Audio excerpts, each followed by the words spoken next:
سبحان ربک رب العزت عما یصفون وسلام علی المرسلین والحمد للہ رب العالمین اللہم صلی علی سیدنا محمد وعلی آل سیدنا محمد وبارک وسلم اللہم صلی علی سیدنا محمد وعلی آل سیدنا محمد وبارک وسلم اللہم صلی علی سیدنا محمد وعلی آل سیدنا محمد وبارک وسلم۔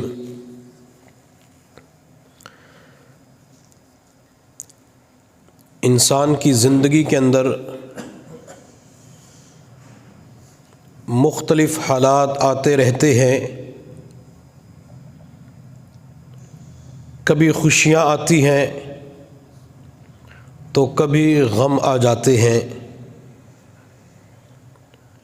کبھی انسان سکھ کی حالت میں زندگی گزار رہا ہوتا ہے اور کبھی انسان دکھی اور پریشان ہو جاتا ہے۔ انسان رزق کے حوالے سے اپنے گھر بار کے اندر، اپنے رزق کے اندر فراخی پاتا ہے، اور کبھی انسان غربت اور تنگ دستی کے اندر مبتلا ہو جاتا ہے۔ رزق کے اندر فراخی کیسے آتی ہے؟ رزق کے اندر برکت کیسے آتی ہے؟ تو اس کے لیے چند اعمال ایک مجلس کے اندر عرض کیے تھے کہ اگر انسان ان اعمال کو اپنائے، ان اعمال کا اہتمام کرے، تو اللہ تعالیٰ اعمال قرآنی اور اعمال نبوی کی برکت سے رزق کے اندر اضافہ اور برکت ضرور پیدا فرماتے ہیں۔ بعض مرتبہ انسان خوشحالی کی زندگی گزار رہا ہوتا ہے کہ اچانک رزق کے حوالے سے ٹینشن اور ڈپریشن کا شکار ہو جاتا ہے، غربت اور تنگ دستی کے بادل بندے کے اوپر چھا جاتے ہیں، بندہ بعض مرتبہ کھانے پینے کی نعمتوں سے محروم ہو جاتا ہے۔ آخر اس کی وجہ کیا ہے کہ ہمارے اوپر غربت آ جاتی ہے، تنگ دستی آ جاتی ہے، ہمارا ہاتھ تنگ ہو جاتا ہے، گھر کے نظام کو چلانا مشکل ہو جاتا ہے، بیوی بچوں کے اوپر خرچ کرنا مشکل ہو جاتا ہے، قرضے بڑھتے چلے جاتے ہیں۔ تو اس کی میرے اللہ نے قرآن عظیم الشان کے اندر اور حضور صلی اللہ علیہ وسلم نے چند وجوہات اور چند اسباب بتلائے ہیں۔ اگر ہم ان وجوہات کو، ان گناہوں کو، بے برکتی کی چیزوں کو اپنی زندگیوں سے نکال دیں تو مجھے اللہ کی ذات سے قوی امید ہے اللہ تعالیٰ کبھی بھی غربت، تنگ دستی اور بے برکتی کے اندر مبتلا نہیں فرمائیں گے۔ سب سے پہلی چیز جس کی وجہ سے انسان کے اوپر غربت اور تنگ دستی آتی ہے وہ ہے کھڑے ہو کر اور جوتے پہن کر کھانا کھانا۔ ایک ہے کہ انسان کی مجبوری ہے، بیٹھنے کے لیے کوئی جگہ نہیں ہے، اور دوسرا یہ کہ انسان جان بوجھ کے کھڑا ہو کر کھانا کھائے، چونکہ بیٹھ کر کھانا کھانا حضور صلی اللہ علیہ وسلم کی مبارک سنت ہے، اور کھڑے ہو کر کھانا کھانا بغیر مجبوری کے یہ خلاف سنت ہے۔ اور جب بندہ کھڑے ہو کر کھانا کھاتا ہے تو جوتے بھی پہنے ہوئے ہوتے ہیں، اس کی وجہ سے بندے کے رزق کے اندر کمی پیدا ہو جاتی ہے۔ ہم بعض مرتبہ شادی حالوں کے اندر، کسی کلب کے اندر، کسی فنکشن کے اندر، تقریب کے اندر جو میزبان لوگ ہوتے ہیں یا جوانی کی عمر ہوتی ہے تو تو ان کو بارہا کھڑے ہو کر کھانا کھاتے ہوئے دیکھا ہے۔ حالانکہ کرسیاں موجود ہوتی ہیں، صوفے موجود ہوتے ہیں، وہ بیٹھ کر کھانا کھا سکتے ہیں، لیکن پلیٹ کے اندر سالن ڈال کر، چاول ڈال کر، میٹھا ڈال کر، پلیٹ ہاتھ میں پکڑ کر کھڑے ہو کر گھوم پھر کے کھانا کھا رہی ہوتی ہے۔ اور بعض مرتبہ نوجوانوں کو دیکھا گیا دائیں ہاتھ کو استعمال کر سکتے ہیں، اللہ نے قدرت بھی دی ہوتی ہے، ہاتھ کا بازو کا کوئی مسئلہ نہیں ہوتا، لیکن جان بوجھ کر جب انہوں نے مشروب پینا ہوتا ہے، کولڈ ڈرنک استعمال کرنی ہوتی ہے، چائے کا کپ پکڑنا ہوتا ہے، تو جان بوجھ کے بائیں ہاتھ کو استعمال کرتے ہیں۔ یہ بائیں ہاتھ کو استعمال کرنا بغیر مجبوری کے یہ خلاف سنت ہے۔ آپ صلی اللہ علیہ وسلم نے ایک بندے کو دیکھا، وہ بائیں ہاتھ سے کھانا کھا رہا تھا، تو آپ علیہ الصلوۃ والسلام نے فرمایا کہ دائیں ہاتھ سے کھایا کرو، تو اس نے کہا میں نہیں کھا سکتا، تو آپ علیہ الصلوۃ والسلام نے فرمایا کہ تو کھا نہیں سکے گا۔ اس بندے نے یہ جھوٹ بولا، اس کا اثر یہ ہوا بندے کا بازو مکمل طور پہ شل ہو گیا، وہ دائیں ہاتھ کو استعمال کرنے پر قادر ہی نہ ہو سکا۔ اللہ نے جب دائیں ہاتھ کی نعمت عطا فرمائی ہے تو پھر دائیں ہاتھ کو استعمال کرنا چاہیے۔ رزق کے اندر بے برکتی انسان کے اوپر غربت اور تنگ دستی کی دوسری وجہ وہ ہے کھانے سے پہلے بسم اللہ نہ پڑھنا۔ جب کوئی کھانے سے پہلے بسم اللہ کو چھوڑ دیتا ہے تو وہ کھانا برکتوں والا ختم ہو جاتا ہے، اس کھانے کے اندر، گھر کے اندر بے برکتی آ جاتی ہے۔ آپ علیہ الصلوۃ والسلام چند صحابہ کرام کے ہمراہ کھانا کھا رہے تھے، تو ایک دیہاتی آیا اور جو ہی دسترخوان پہ بیٹھا تو اس نے کھانا شروع کیا اور 2 نوالوں کے اندر وہ سارا کھانا ختم کر گیا۔ آپ علیہ الصلوۃ والسلام نے اس موقع پہ ارشاد فرمایا کہ اگر یہ بندہ کھانے سے پہلے بسم اللہ پڑھ لیتا تو یہ کھانا سب کے لیے کافی اور وافی ہو جاتا۔ نبی علیہ الصلوۃ والسلام کھانا تناول فرما رہے تھے، ایک بچہ آیا اور اس نے کھانے کی طرف یوں ہاتھ بڑھایا تو آپ علیہ الصلوۃ والسلام نے اس کے ہاتھ کو پکڑ لیا اور ہاتھ پکڑ کے ارشاد فرمایا کہ بیٹا کھانے سے پہلے ہاتھ دھونے ہوتے ہیں، کھانے سے پہلے بسم اللہ پڑھنی ہوتی ہے۔ اگر کوئی بندہ بسم اللہ پڑھ لیتا ہے تو اس کھانے کے اندر شیطان شریک نہیں ہوتا، اور جب بندہ کھانے سے پہلے بسم اللہ کو چھوڑ دیتا ہے تو شیطان اس کھانے کے اندر شریک ہو جاتا ہے۔ اب اس کا اثر کیا ہوتا ہے؟ ہم جتنے چاہیں کشتے استعمال کریں، مقوی غذا استعمال کریں، جتنے چاہیں ڈرائی فروٹ استعمال کریں، لیکن ان سے پہلے بسم اللہ نہ پڑھیں تو وہ غذا ہمارے جسم کو تقویت نہیں پہنچا سکتی۔ جس غذا کو اس لیے استعمال کرتے کہ خون کے اندر اضافہ ہوگا، طاقت و قوت کے اندر اضافہ ہوگا، دماغی صلاحیتوں کے اندر اضافہ ہوگا، لیکن بسم اللہ نہیں پڑھی گئی تو وہ کھانا ہمارے لیے برکتوں کا ذریعہ نہیں بن سکتا۔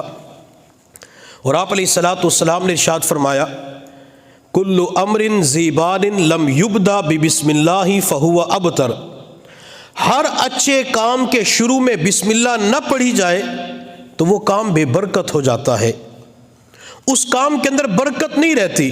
اور یہی وجہ ہے کہ جب ہم اپنے جسم سے کپڑے اتارتے ہیں، ایک ہے روزانہ کے کپڑے تبدیل کرنا، ایک ہے نیا سوٹ پہننا، دن کے اور کپڑے تو رات کو سونے کے لیے اور کپڑے پہننے کی دعا نبی علیہ السلام نے اور بتلائی، لیکن جب کپڑے اتارتے ہیں تو اس موقع کی دعا نبی علیہ الصلوۃ والسلام نے صرف بسم اللہ بتلائی ہے، بسم اللہ الرحمن الرحیم۔ آپ علیہ الصلوۃ والسلام نے ارشاد فرمایا اگر کوئی بندہ اپنے جسم سے کپڑے اتارتے وقت بسم اللہ نہ پڑھے تو اس بندے کی عزت، ناموس، آبرو کو شیطان دیکھتے ہیں، اور جب بندے کی جسم کو، آبرو کو شیطان دیکھتے ہیں تو اس کا اثر بندے کے اوپر یہ پڑتا ہے کہ بندے کے دماغ میں گناہوں کے خیالات چلنا شروع ہو جاتے ہیں، گندے وساوس آنا شروع ہو جاتے ہیں۔ بندہ شادی شدہ ہوتا ہے، بچے ہوتے ہیں، نمازی ہوتا ہے، ذکر و اذکار کا اہتمام کرنے والا، لیکن نماز کے دوران بھی بندے کو گندے خیالات پیچھے نہیں چھوڑتے۔ بندہ رکوع کی حالت میں ہوتا ہے، وقت بھی گندے وساوس کی کیسٹ چل رہی ہوتی ہے۔ اس کی وجہ کیا ہے؟ یہ بندہ 5 وقت کا نمازی بھی ہے، یہ ہر اعتبار سے نیکیوں کے اندر آگے بڑھنے والا، بڑی عمر کا بھی ہے، لیکن یہ خیالات پیچھے کیوں نہیں چھوڑتے؟ اس کی وجہ یہ کہ کپڑے اتارتے وقت یہ بسم اللہ نہیں پڑھتا۔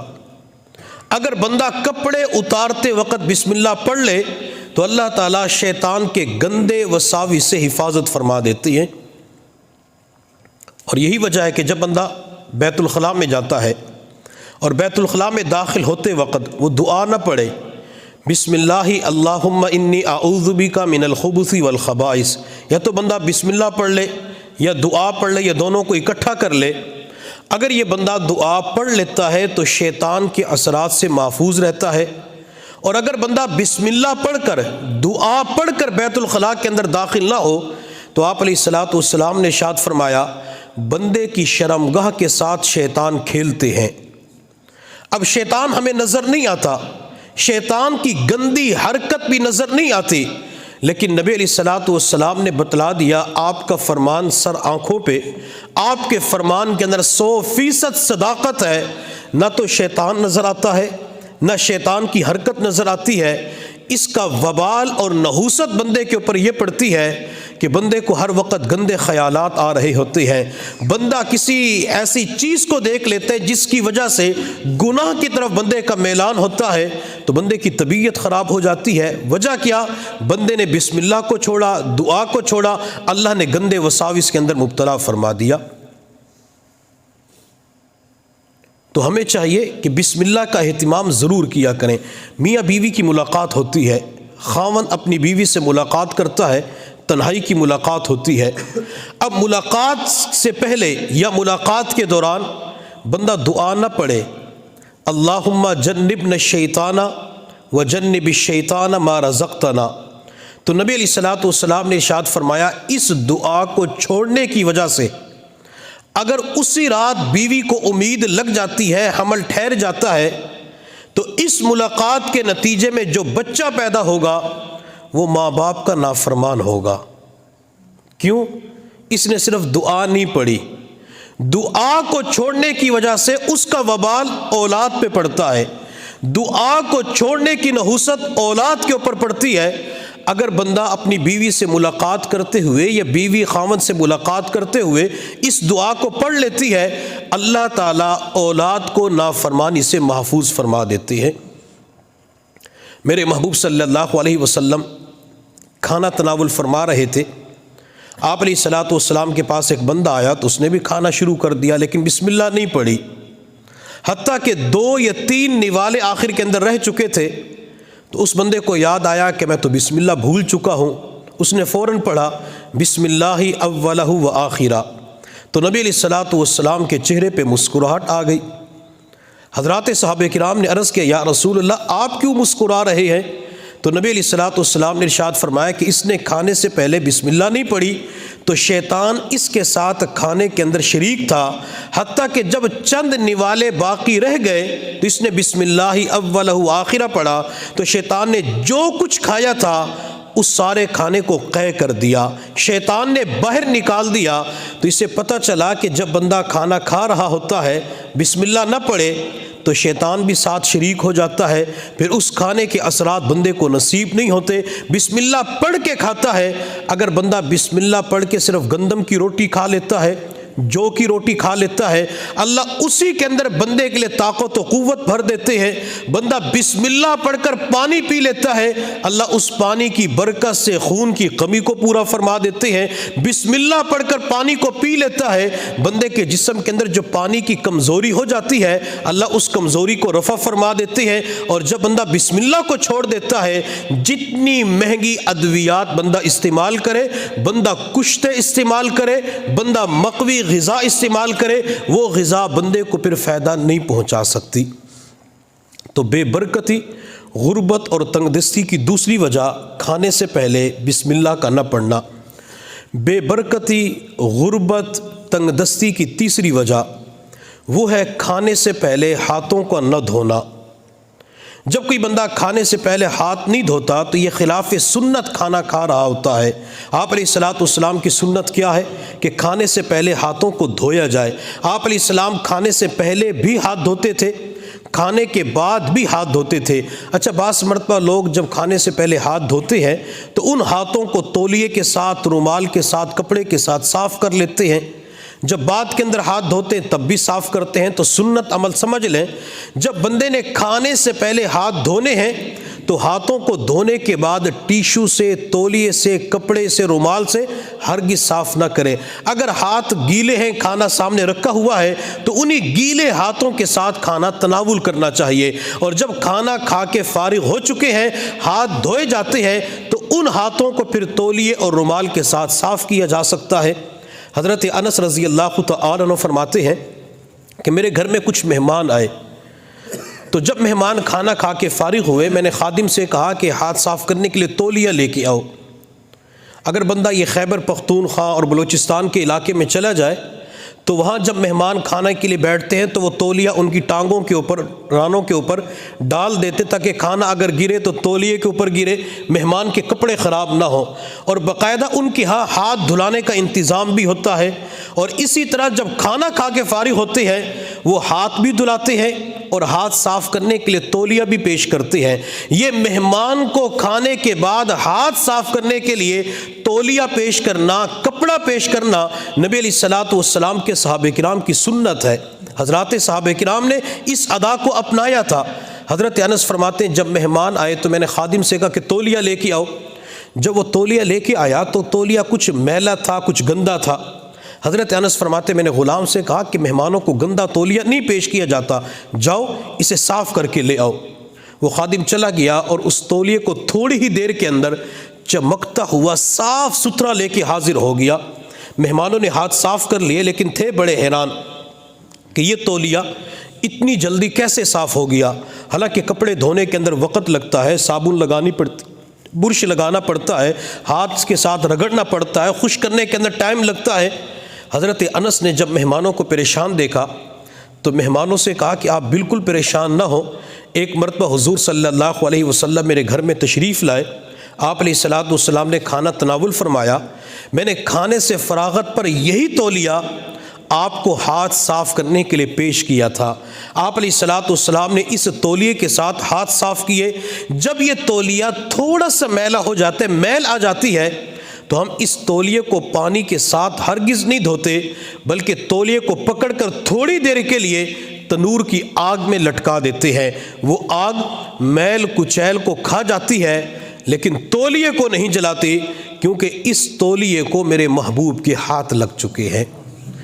تو کھانے سے پہلے بھی ہاتھ دھونا نبی علیہ الصلوۃ والسلام کی سنت ہے۔ کھانے کے بعد ہاتھوں کو دھو کر تولیے سے، کپڑے سے صاف کرنا، یہ نبی علیہ الصلوۃ والسلام کی مبارک سنت ہے۔ میں چند دن پہلے ایک علاقے کے اندر بیان کے لیے گیا تو ہم نے وہاں پہ کھانا کھایا۔ کھانے سے فارغ ہونے کے بعد میں نے میزبان سے کہا کہ گھر والوں سے کوئی ٹیشو بھیج دیں، آپ ٹیشو منگوا لیں۔ تو اس نے گھر والوں کو فون کیا کہ ٹیشو بھیج دیں۔ وہ کوئی عالمہ تھی مدرسے کی پڑھی ہوئی، تو اس نے آگے سے کہا پیر صاحب سے کہو کہ کھانے کے بعد انگلیوں کو چاٹنا سنت ہے۔ انگلیوں کو ٹیشو سے صاف کرنا سنت نہیں ہے بلکہ چاٹنا سنت ہے۔ تو میں نے ان سے کہا کہ آپ کی بات اچھی ہے، آپ ان سے کہیں، لیکن اس وقت ہمارے ہاتھوں کے اوپر تری زیادہ لگ چکی ہے، تو اس صورت کے اندر یا تو ہاتھوں کو دھویا جا سکتا ہے یا پھر کپڑے کے ساتھ، تولیے کے ساتھ، ٹیشو کے ذریعے صاف کیا جا سکتا ہے۔ ایک اللہ والے کے پاس ایک نوجوان آیا۔ اس نوجوان نے کہا کہ حضرت میرا قرضہ بہت بڑھ چکا ہے، آپ کوئی وظیفہ بتائیں، دعا کریں تاکہ میرا قرضہ ختم ہو جائے۔ اللہ والے نے فرمایا بیٹا 2 سنتوں کے اوپر عمل کر لو، اللہ قرضہ اتار دیں گے۔ جی حضرت، اللہ والے نے فرمایا کہ کھانے سے پہلے اور کھانے کے بعد ہاتھ دھونے کی مستقل ترتیب بناؤ۔ وہ نوجوان چلا گیا اور اس سنت کے اوپر جا کے عمل کرنا شروع کیا۔ چند ہفتوں کے بعد اللہ والے کی خدمت میں حاضر ہوا اور عرض کی حضرت اللہ نے اس سنت کے اوپر عمل کی برکت سے سارا قرضہ اتار دیا۔ سنت کے اندر اللہ نے برکت رکھی ہے، سنت کے اوپر عمل میں اللہ نے افادیت رکھی ہے، سنت کے اپنے اثرات انسانی زندگی کے اندر انسان کے کام کاروبار کے اوپر ضرور پڑتے ہیں۔ اس لیے ہمیں خود بھی کھانے سے پہلے ہاتھ دھونے چاہیے اور کھانے کے بعد بھی ہاتھ دھونے چاہیے، بچوں کو بھی کہنا چاہیے تاکہ وہ بھی کھانے سے پہلے اور کھانے کے بعد ہاتھوں کو دھو لیں۔ اور جب بچے کھانے سے پہلے کھانے کے بعد ہاتھ نہیں دھوتے تو بعض مرتبہ کے شریک ہو جاتے، ہاتھ گندے ہوتے ہیں، اگرچہ میل کچیل نظر نہیں آ رہی ہوتی لیکن جراثیم ہوتے ہیں وہ ان کے ہاتھوں کے ذریعے کھانے کے اندر منتقل ہو جاتے ہیں، اور وہی جراثیم جب ماں باپ کے بھائی بہنوں کے پیٹوں میں جائیں گے تو اس کی وجہ سے انسان بیمار ہو جاتا ہے۔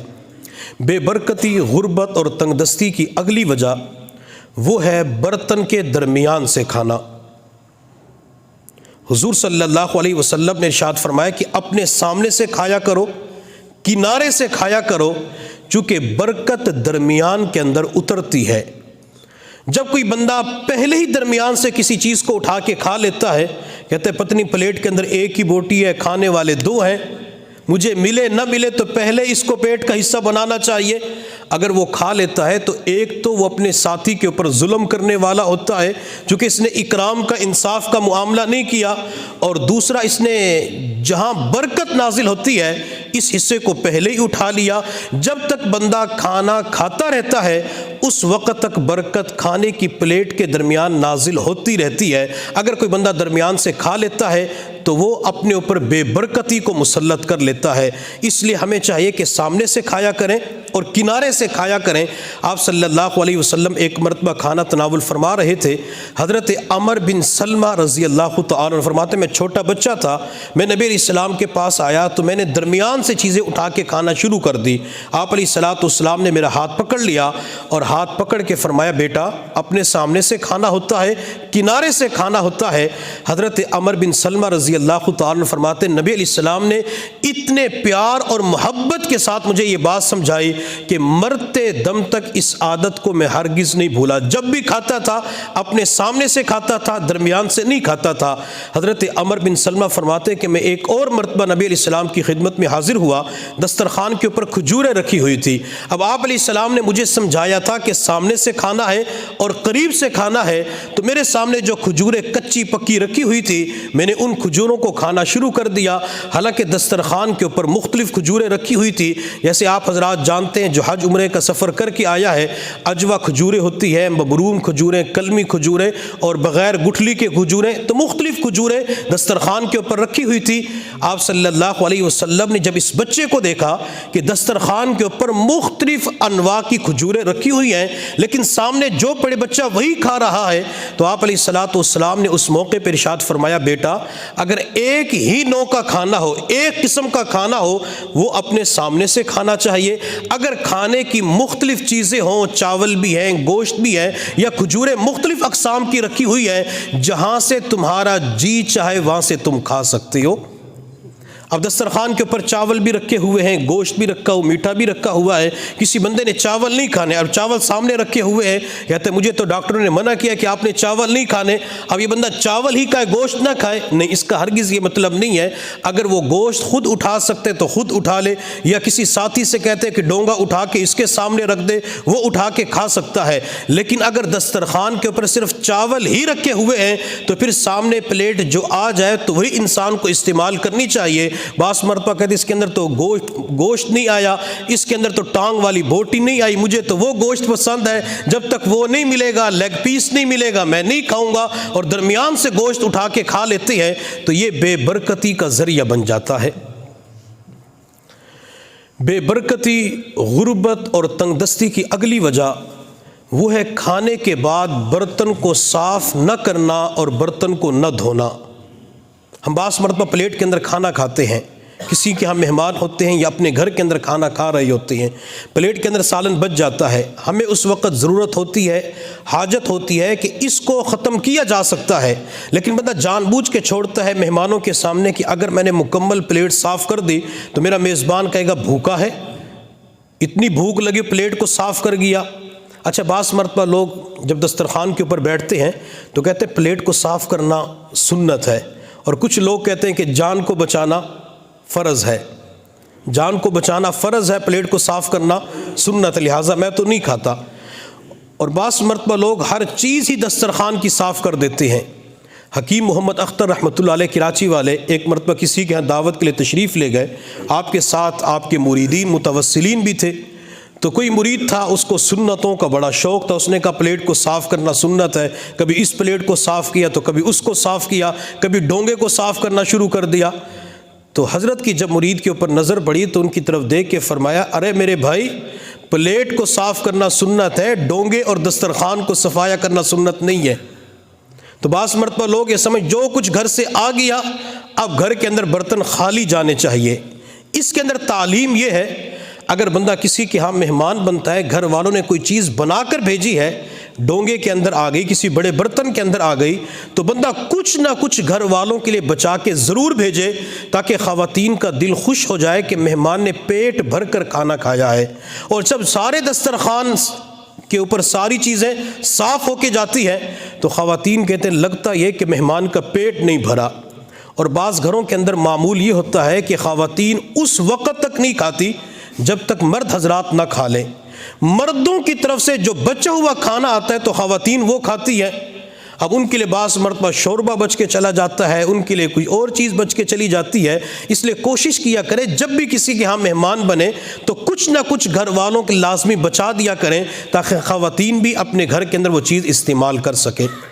اچھا، بعض مرتبہ پلیٹ کے اندر سالن بچا دیتے ہیں۔ نوجوانوں کو دیکھتے ہیں کوئی مشروب پیتے ہیں، پیپسی پیتے ہیں، کوئی جوس پیتے ہیں، تو اس گلاس کے اندر، ڈبے کے اندر، بوتل کے اندر ایک دو گھونٹ آخر کے اندر بچا دیتے ہیں، اور اسے آج کل فیشن کے طور پہ چھوڑا جاتا ہے۔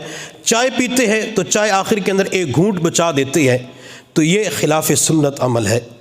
اس کی وجہ سے رزق کے اندر تنگی اور بے برکتی آ جاتی ہے۔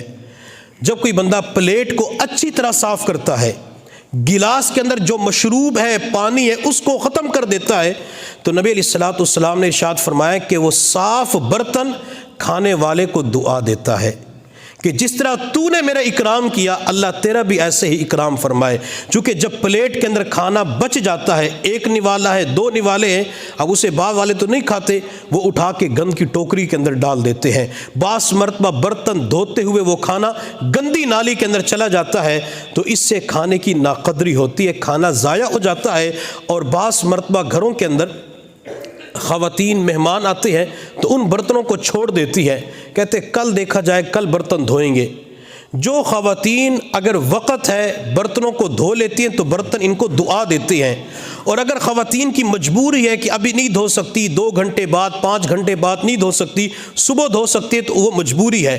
ایک ہے کہ سستی کا بندے کے اوپر مسلط ہو جانا، وہ جان بوجھ کے برتنوں کو دھونے کے اندر تاخیر کرتی ہے، وہ کہتی ہے ماسی آئے گی تو اس وقت دھو لے گی، ابھی کون دھوئے برتنوں کو۔ اگر کوئی خاتون جان بوجھ کر برتنوں کو نہیں دھوتی تو آپ علیہ الصلوۃ والسلام نے اس کے بارے میں ارشاد فرمایا کہ وہ برتن بھی بندے کو بد دعا دیتا ہے۔ اس لیے ہمیں خود برتنوں کو صاف کرنا چاہیے، اور میں خواتین سے گزارش کروں گا کہ برتنوں کو جیسے ہی وہ فارغ ہو جائیں تو دھو کر صاف کر کے الماری کے اندر جہاں ان کی جگہ ہے وہاں رکھ دیا کریں، تاکہ گھر کے اندر برکت پیدا ہو جائے، اللہ تعالیٰ رزق کے اندر فراخی پیدا فرما دے۔ اور میں خواتین سے ایک درخواست یہ بھی کروں گا کہ جو بڑے برتن ہوتے ہیں، چھوٹے برتن ہوتے ہیں، جن کے ڈھکن ہوتے ہیں، تو رات کے وقت ان برتنوں کے اوپر ڈھکن ضرور رکھا کریں۔ بڑے پتیلے ہوتے ہیں جہاں پہ ناشتے کا سامان تیار کیا جاتا ہے یا کوئی اور چیز تیار کی جاتی ہے، ان برتنوں کو کھلا چھوڑ دیتے ہیں۔ ایک ہے کہ اس کا ڈھکن نہیں ہے، وہ مجبوری ہے، ایک ہے کہ ڈھکن گھر کے اندر موجود ہے، رکھ سکتی ہے، لیکن پھر بھی خواتین سستی کرتی ہے۔ آپ علیہ الصلوۃ والسلام نے ارشاد فرمایا کہ پورے سال کے اندر ایک رات ایسی آتی ہے جس کے اندر آسمان سے وبائیں، مصیبتیں اور بیماریاں نازل ہوتی ہیں۔ جب کوئی برتن کھلا ہوتا ہے تو بیماری اس برتن کے اندر چلی جاتی ہے۔ اب جب صبح اٹھ کر اس برتن کو دھوئے بغیر کھانا بنایا جائے گا تو وہ بیماری کھانے کے ذرائع سے ہمارے اندر منتقل ہو جائے گی۔ پھر کہتے ہیں میں تو بالکل ٹھیک ٹھاک تھا، اچانک ٹیسٹ کروائے تو یہ بیماری آ گئی، فلاں بیماری آ گئی۔ تو یہ بیماری کا اچانک آ جانا برتنوں کو نہ دھونے کی نحوست ہوتی ہے، یا برتنوں کو نہ ڈھانپنا اس کی نحوست ہوتی ہے۔ بلکہ نبی علیہ الصلوۃ والسلام نے تو یہاں تک ارشاد فرمایا، اگر کوئی بڑا برتن ہے، اس کا ڈھکن نہیں ہے، لیکن گھر کے اندر کوئی لکڑی پڑی ہوئی ہے، انسان اس لکڑی کو اٹھا کے برتن کے درمیان کے اندر رکھ دے اور بسم اللہ پڑھے. اب دائیں اور بائیں سے برتن بالکل خالی پڑا ہوا ہے. بیماری، چوہا، جانور، حشرات الارض اس برتن کے اندر جا سکتے ہیں، لیکن نبی علیہ الصلوۃ والسلام نے ارشاد فرمایا کہ جب بسم اللہ پڑھ کر لکڑی کو اس کھلے برتن کے درمیان میں رکھا جائے گا، اللہ تعالیٰ اس بسم اللہ کی برکت سے وباؤں کو اس برتن سے دور فرما دیتے ہیں. تو جب برتنوں کو ڈھانپ کے رکھا جائے گا، بسم اللہ پڑھی جائے گی، اللہ تعالیٰ بیماریوں سے ہماری حفاظت فرما دیں گے. بے برکتی، غربت اور تنگ دستی کی اگلی وجہ وہ ہے ناپ تول کے اندر کمی کرنا. امام مالک رحمۃ اللہ علیہ فرماتے ہیں کہ حضرت عبداللہ بن عباس رضی اللہ تعالی عنہ نے ارشاد فرمایا، جب کسی قوم کے اندر زنا عام ہو جاتا ہے تو اس قوم کے اندر اموات کثرت کے ساتھ ہوتی ہے، اور جب کوئی قوم ناپ تول کے اندر کمی کرتی ہے تو اللہ تعالیٰ اس کا رزق بند فرما دیتے ہیں. بلکہ ایک حدیث کے اندر آپ علیہ السلام نے یہاں تک بھی ارشاد فرمایا کہ جب کوئی قوم ناپ تول کے اندر کمی کرتی ہے تو اللہ تعالیٰ اس قوم کو قحط سالی کے اندر مبتلا فرما دیتے ہیں. قحط سالی کا معنی بارش کا نہ ہونا. تو ایک تو بندہ امت قحط سالی کے اندر مبتلا ہو جاتی ہے، اور دوسرا اللہ تعالیٰ اس کا رزق بند فرما دیتے ہیں. اب رزق کیسے بند ہوتا ہے؟ مفتی محمد شفیع عثمانی رحمۃ اللہ علیہ نے اس کی کئی وجوہات ارشاد فرمائی ہیں. سب سے پہلی وجہ کہ اللہ تعالیٰ بندے کو مکمل طور پہ رزق سے محروم کر دیتے. نہ بندے کے پاس پیسہ ہوتا ہے، نہ گھر کے اندر کھانے پینے کی چیزیں ہوتی ہے. اور دوسری وجہ یہ ارشاد فرمائی کہ رزق تو بندے کے پاس ہوتا ہے، لیکن اللہ تعالیٰ ایسی بیماریوں کے اندر مبتلا کر دیتے ہیں کہ وہ بندہ ان چیزوں کو کھا پی نہیں سکتا. کتنی بیماریاں ایسی ہوتی ہیں کہ بندہ حلال چیزوں کو کھا نہیں سکتا، حالانکہ اٹھا بھی سکتا ہے، منہ کے اندر ڈال بھی سکتا ہے، لیکن اسے پتہ ہے کہ اگر میں یہ استعمال کروں گا تو میری بیماری کے اندر اضافہ ہو جائے گا. مفتی محمد شفیع عثمانی رحمۃ اللہ علیہ نے اس کی تیسری وجہ ارشاد فرمائی کہ جو ضرورت کی چیزیں ہوتی ہیں تو وہ مارکیٹ کے اندر سے کم ہو جاتی ہیں. جیسے آپ حضرات نے بارہا دیکھا ہوگا، چینی مارکیٹ سے ختم ہو گئی، سبزی فروٹ یہ مارکیٹ سے ختم ہو گیا. اب جو چیز مارکیٹ کے اندر 20 روپے کی، 50، 100 روپے کی ملتی ہے تو وہی چیز 200 روپے کی، 400 روپے کی ملنا شروع ہو جاتی ہے. تو یہ بھی رزق کے بند کرنے کی ایک صورت ہے. مفتی محمد شفیع عثمانی رحمۃ اللہ علیہ نے ایک صورت یہ بیان فرمائی رزق کے بند ہونے کی کہ جو پیسے کی قدر و قیمت ہے اس کے اندر کمی آ جاتی ہے. ایک وقت تھا جب 1 روپے کے اندر کتنی چیزیں خریدی جا سکتی تھی، لیکن اب دیکھیں بندہ 1 لاکھ روپے اٹھا کے لے جائے تو چند چیزیں اس کے اندر آتی ہے. روپے کی قدر و قیمت کے اندر اگر کمی آ جاتی ہے تو یہ اس بات کی علامت ہوتی ہے کہ قوم ناپ تول کی اندر کمی کے اندر مبتلا ہو چکی ہے، جس کی وجہ سے اللہ تعالیٰ نے پیسے کے حوالے سے، اشیاء ضروریات کے حوالے سے، کھانے پینے کے حوالے سے بندوں کو تنگی کے اندر مبتلا فرما دیا.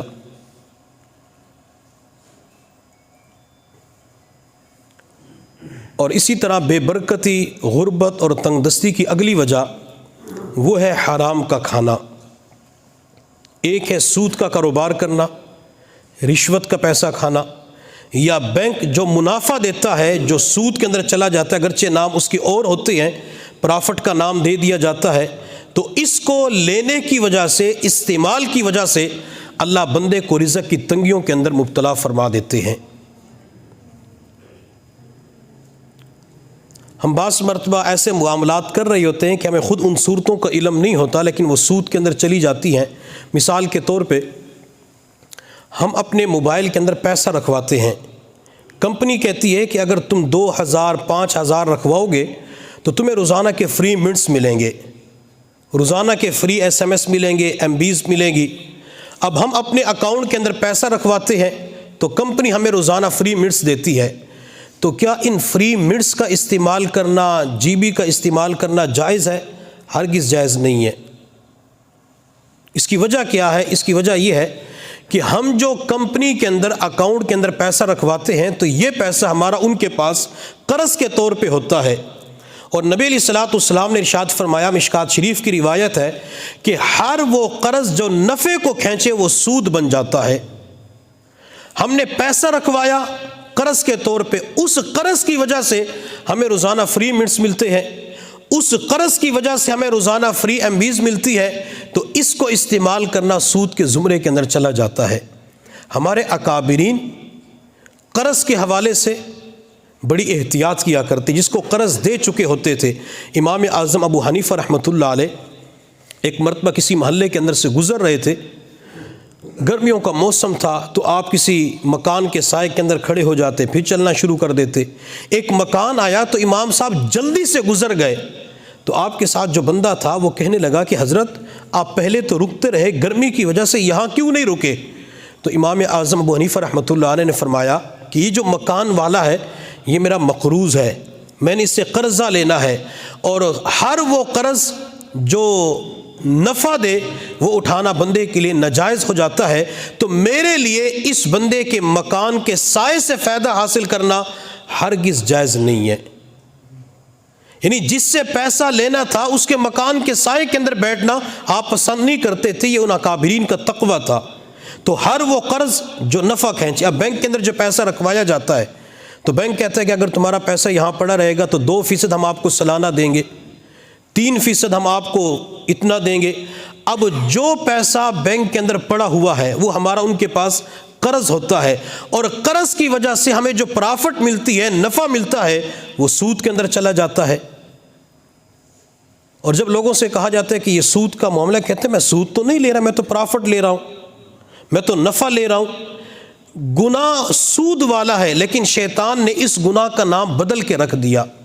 سود کی جو حرمت اور قباحت بندے کے اندر پائی جاتی تھی تاکہ وہ کم ہو سکے، لوگ جھوٹ بولتے ہیں، جب کسی سے کہا جاتا ہے کہ جھوٹ نہ بولو، وہ کہتے ہیں میں جھوٹ تو نہیں بول رہا، میں نے تو بہانہ کر دیا ہے۔ کوئی غیبت کرتا ہے تو کہا جاتا ہے کہ آپ غیبت کریں، غیبت نہ کریں، کہتا ہے میں تو گپ شپ کر رہا تھا۔ تو شیطان نے گناہوں کے نام بدل کے رکھ دیے تاکہ اس گناہ کی جو قباحت ہے وہ بندے کے اندر سے ختم ہو جائے۔ تو لہٰذا ہمیں چاہیے کہ سود والے جتنے بھی معاملات ہیں ان سے اپنے آپ کو بچانا چاہیے۔ اور نبی علیہ الصلوۃ والسلام نے رزق کے اندر تنگی، بے برکتی کے حوالے سے یہ بھی تاجروں کے حوالے سے ارشاد فرمایا کہ تاجروں، تم اپنے سامان کو بیچتے ہوئے جھوٹی قسمیں کھانے سے باز آ جاؤ۔ جھوٹی قسم کی وجہ سے مال تو بک جاتا ہے، لیکن اس مال کے اندر سے، پیسے کے اندر سے برکت ختم ہو جاتی ہے۔ مثال کے طور پہ کوئی بندہ دکاندار کے پاس سامان لینے کے لیے گیا اور کہتا ہے کہ مجھے یہ موبائل چاہیے، وہ کہتے ہیں موبائل آپ کو میں یہ 25,000 روپے کا دوں گا، تو گاہک کہتا ہے کہ کچھ کم کر لیں، آپ مجھے 22 کا لگا دیں، تو دکاندار آگے سے جواب دیتے اللہ کی قسم یہ تو مجھے 25,000 کا پڑا ہے، میں تو آپ سے 1 روپے کی بھی پرافٹ نہیں لے رہا، جتنے کا مجھے پڑا ہے اتنے کا میں آپ کو دے رہا ہوں۔ حالانکہ وہی موبائل اس کو 24,000 کا پڑا ہوتا ہے، لیکن مال کو بیچنے کے لیے، گاہک کے دل کو مطمئن کرنے کے لیے، اعتماد دلانے کے لیے وہ جھوٹی قسم کھا لیتا ہے۔